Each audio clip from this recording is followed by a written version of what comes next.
Welcome back into PFN Daily. Ladies and gentlemen, I'm joined right now by former Tampa Bay Buccaneers center Randy Grimes. Played in the NFL from 1983 to 1992. He's involved with a lot of amazing work outside of football from his time. He's the founder of Athletes in Recovery, something we'll talk about here today. But he's also here to tell us about his book that is launched today, Off Center. Randy, nice to have you here on Radio Thanks for Row. having me. I appreciate it very much. Super stoked to hear a little bit about your story. Now, obviously, anytime someone writes a book, everyone's like, hey, what is the story behind it? Now, for Off Center, it's harder than you think. Yeah. For Off Center, this is your book that launches today. What inspired you to write this story? Well, I felt like it kind of goes back to treatment, and when I was in treatment and the birth of Athletes in Recovery, I wanted to make it mean something. You know, everything that I put my family through, my finances, my reputation, everything, I wanted to make it mean something. It's 20 plus years of addiction and a lot of pain that I caused people and everything else. So, this book is that story. And, my family had a platform in it. It was a healing process for the Grimes family. So it's already served its purpose, whether here it is launch day, and whether it sells a copy or not, it's already served its purpose. But I'm really proud of it.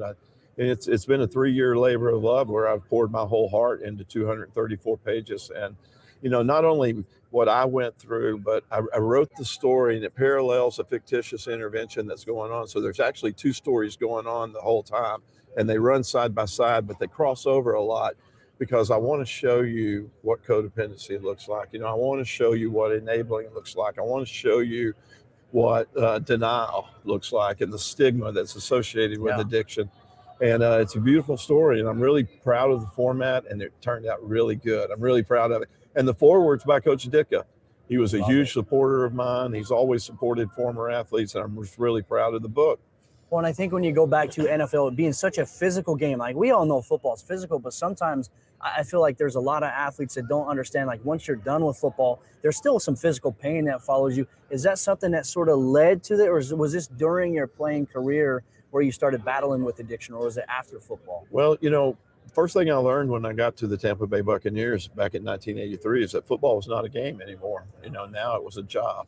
And so you do whatever you have to stay out on that field. That was an era back where we used to beat the crap out of each other all week long. And then hopefully there was enough to play on Sunday.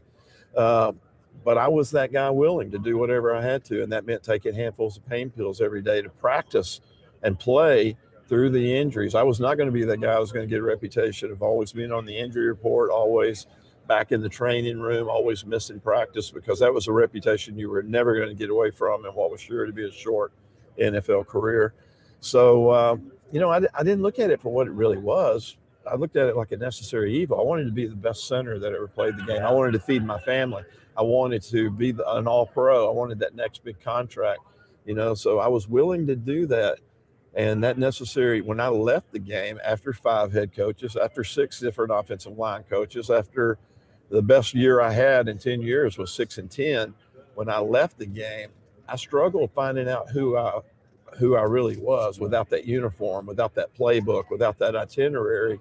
And I talk a lot about that in the book, the transitional trauma of not having, people ask me what I miss most about football, and it's not the game. I miss the locker room. Yeah. And that transitioning out of football, it took me a long time to figure out who I was. And really it was only through recovery and getting sober that I finally grieved the death of Randy Grimes, the football player, where I finally came to terms with that person and reinvented myself.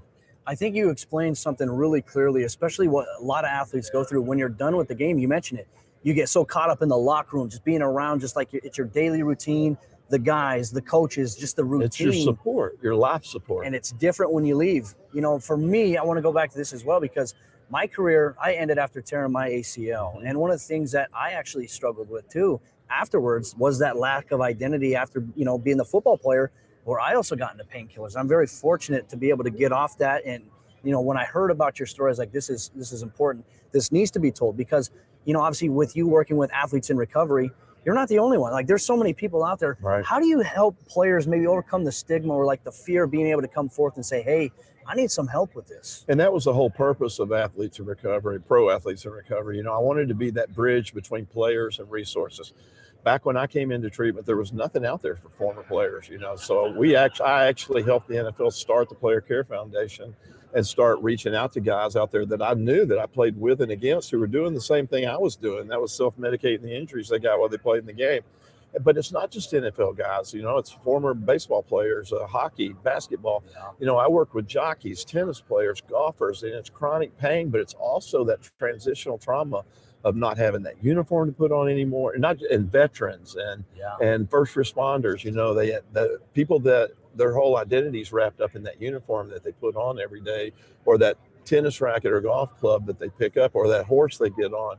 You know, that's their identity. And you know, addiction can happen to everybody. I don't just work with athletes. I work with anybody looking for help with substance abuse.